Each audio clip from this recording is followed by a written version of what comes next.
I'd like to call together our 175th public meeting of the Board for International Food and Agricultural Development to order. My name is Mark Keenum. I serve as president of Mississippi State University. That's my day job. And when I'm not doing that, I'm here in Washington serving as chair for BIFAD. And I want to welcome all of you to this very important meeting this morning. For those of you, some of you are very familiar with what BIFAD does and our role in working with USAID, but some of you may not be that familiar with it, and I thought I'd share just quickly a little background on BIFAD. First of all, we're a 7-member advisory committee appointed by the President to serve working with USAID. We were established as a board in 1975 under Title 12 of the Foreign Assistance Act.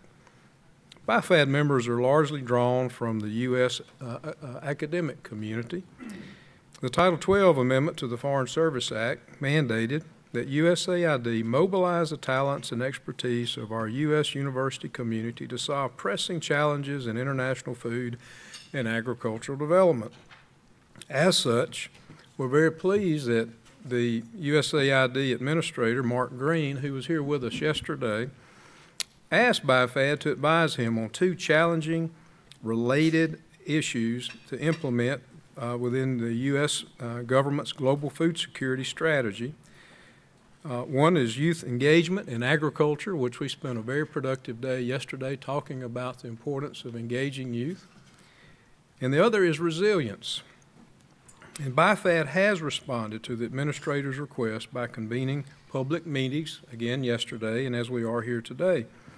So I think it's very important work, and I appreciate all of you who have agreed to come and be part of this. You know, again, just to focus on why we're here today, the purpose of this meeting is to share knowledge about theoretical and applied frameworks for resilience measurement and analysis, and to identify opportunities to leverage U.S. university research capabilities to support resilience measurement and analysis. This is important work. A lot goes into the role of what USAID does in countries to help provide stability and hopefully sustainability. And how do we know we're really having the desired results? And will it be lasting results in times of great weather pressures or market pressures or governmental pressures? Can we sustain and be, in fact, resilient? And we need to have adequate ways to measure that success. And I think this is a very important topic for us to discuss today. And again, in responding to the request and the desire to get assistance from all of us for the administrator and the important work that he's doing. I'd like to now, give you a little bit of background. I'm going to call my colleagues to introduce themselves. Some of you know me. I look in the audience. I know some of you. Some of you don't have a clue who I am other than I'm from Mississippi. But I spent about 20 years here in Washington. Before that, I was a faculty member at Mississippi State. I'm an ag economist. I came to D.C. I worked on the Senate Ag Committee. Served Senator Thad Cochran, who just recently retired from the Senate. I was his chief of staff for more than a decade. And President George W. Bush appointed me to serve as Undersecretary for the Department of Agriculture for Farm and Foreign Agriculture Services. And in that position, I had the opportunity to oversee all of USDA's international development programs and humanitarian programs, and work very closely with USAID. Henrietta Ford, for example, she and I work very closely together and travel together different places around the world. I have a great appreciation for the work of this wonderful agency and what it does. And it was again about 10 years ago that I left USDA and returned to my alma mater, to Mississippi State, to be their 19th president. And I was very honored when I was asked to serve on this board with these very, very, very distinguished colleagues. And I would like to now call on my colleagues to introduce themselves.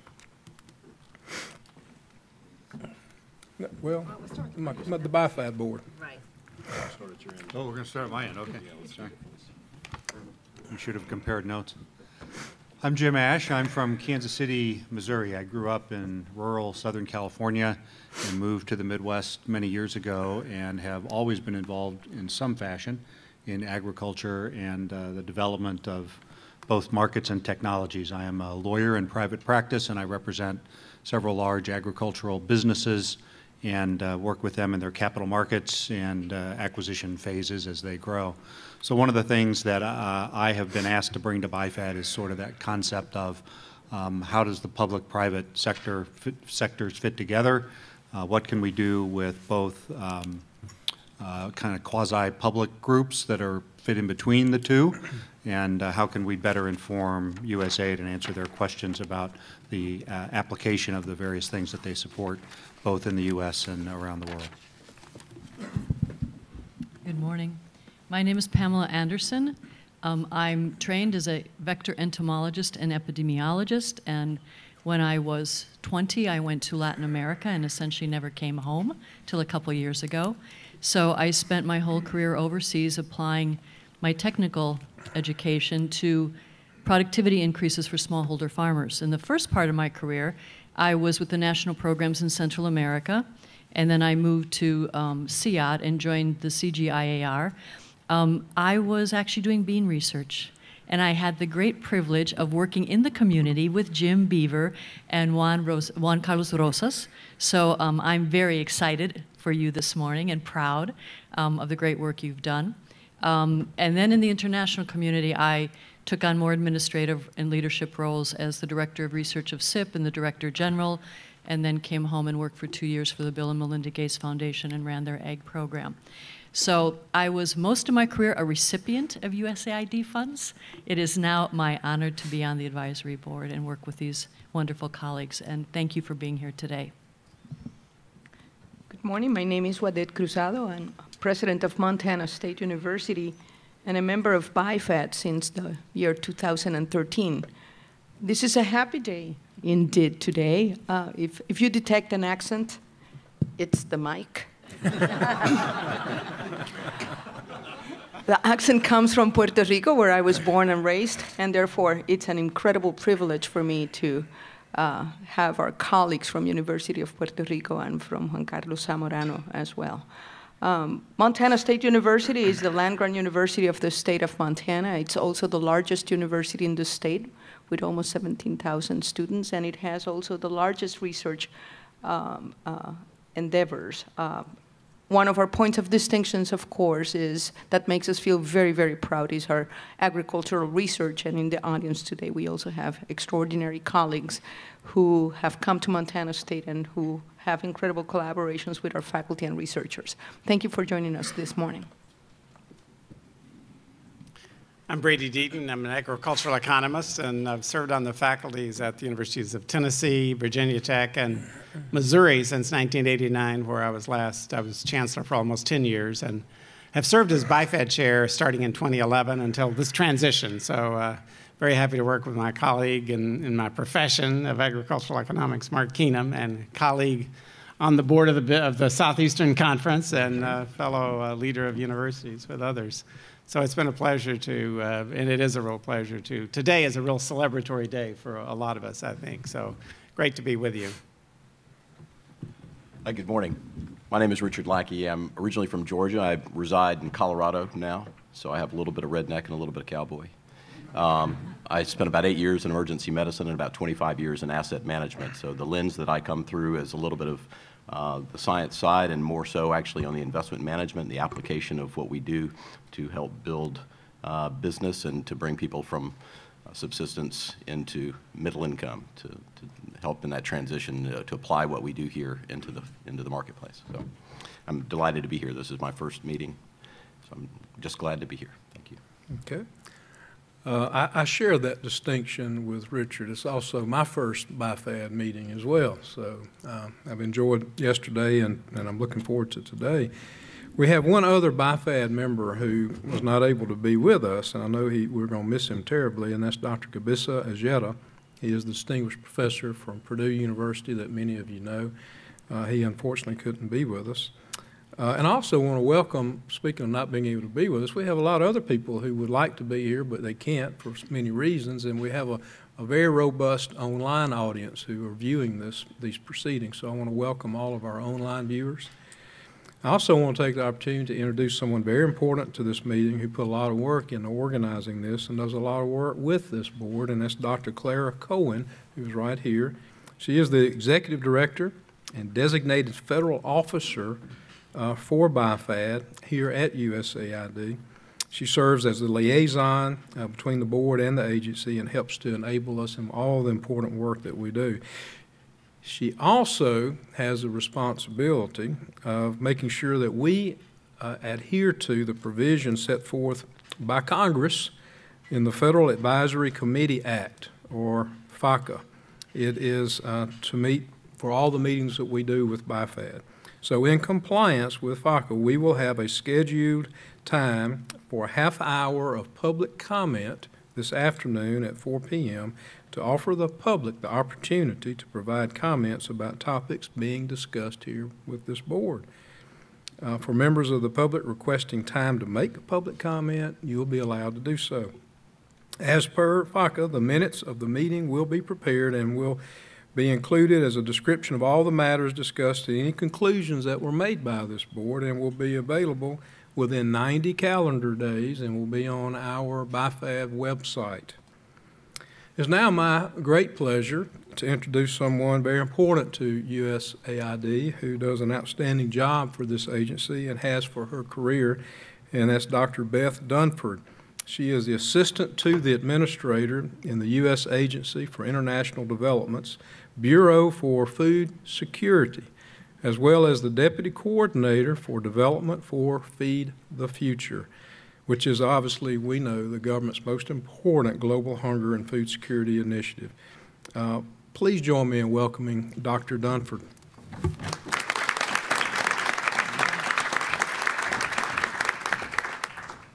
Well, thank you very much. It's a pleasure to be here today. I really want to thank Chairman Mark Keenum and the BIFAD members for their input and support to really move Feed the Future forward under the Global Food Security Act and our Global Food Security Strategy. I hope by now all of you have heard of Feed the Future, but for those of you who haven't, as Mark said, it is America's Global Hunger and Food Security Initiative, and what we do is work to get the ag sector right to really promote nutrition growth and jobs. And as I'll talk about, resilience is really key to that, so I'm excited for our discussion here today. And we really value BIFAD's engagement to really help direct us to make sure that we are doing the best that we can to really achieve this important goal. So I also want to acknowledge the winners of the 2017 Scientific Award for Excellence in the Feed the Future Innovation Lab, Dr. Rosas, Dr. Beaver, Mr. Amadou. This was announced, and I was able to be there at the 2017 World Food Prize, which was really exciting. And it's really great to hear about your achievements here today. So thank you all for being with us.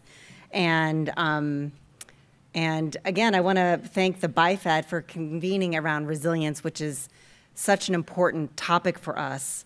This really follows on our 2017 World Food Prize discussion around resilience in Des Moines, which I think really started this conversation off on the right foot. And I think here we're really taking it to the next level. The Global Food Security Strategy that we submitted in 2016 really elevates resilience to one of 3 top-line objectives. Administrator Mark Green, in his plan to transform USAID, has an overarching goal of a journey to self-reliance for countries. And within that, one of his key objectives has been to elevate resilience and food security, recognizing how important it is for that overall journey. So we're seeing that that resilience is really being elevated in a lot of the things we do. And really, resilience, is about investing in the people, communities, and countries to accelerate and protect progress on the journey to self-reliance. And really, I think that this twin goal on accelerating but also protecting, which is where resilience comes in, reflects where we are in development today. We're seeing across the board around development objectives, we are making more and more progress. But this progress is becoming more difficult, and this progress is under threat because of shocks and stresses that are becoming more frequent, more complex, and more severe. In addition, even those who are not in areas where you see these, sort of more visible, high impact shocks, more people are falling back into poverty at alarming rates. So we'll work very hard to graduate people from poverty, and alarming numbers of people are actually falling back in. And that might be due to a wide variety of shocks. It could be market, it could be illness within a family. So what's the resilience, what are the capacities that we need to help people build so that they can protect this progress in the face of shocks, whatever the shocks may be? So I think that what we're about here in resilience is helping people with their ability to manage adversity and change so that it doesn't compromise their future ability to make livelihoods and to support their families.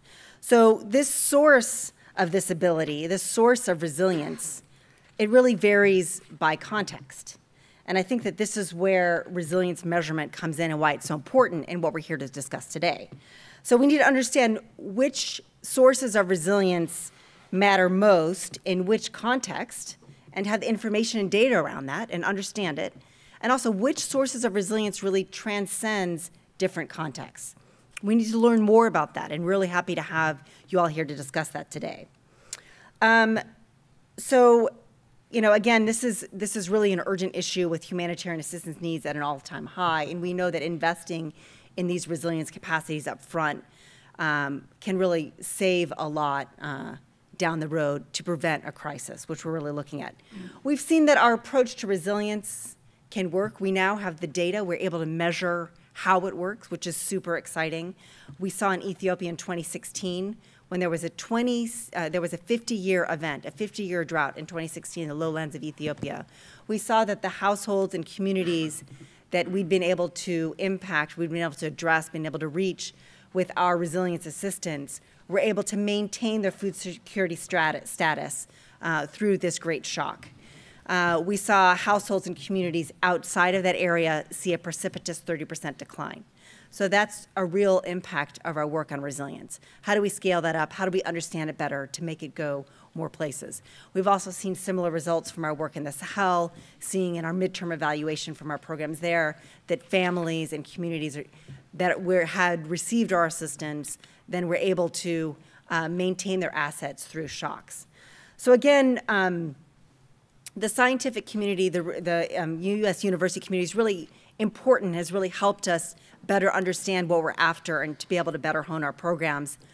I also wanted to highlight our work with ODI, Overseas Development Institute, to really understand this poverty backsliding work that I mentioned earlier, which I think shows how resilience goes far beyond some of the more higher profile shocks. So again, we really appreciate BIFAD taking up this issue, really looking forward to the discussions today to see how we can use and engage the broader university community to help us better understand where we need to go and better measure it. Looking forward today. Thank you. Thank you.